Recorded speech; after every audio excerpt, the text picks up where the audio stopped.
enkelte personer demonstrativt stiller sig op og afbrænder Koranen på den måde, som vi dagligt har set det i den senere tid, så er det en grundlæggende, forhånende og også usympatisk handling. Det skader Danmark og danske interesser,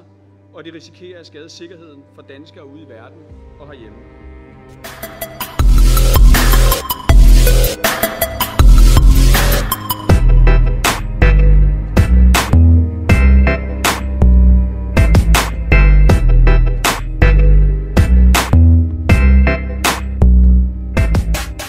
Som PET også har oplyst, så har den seneste tids koranafbrændinger haft betydning for det aktuelle trusselsbillede,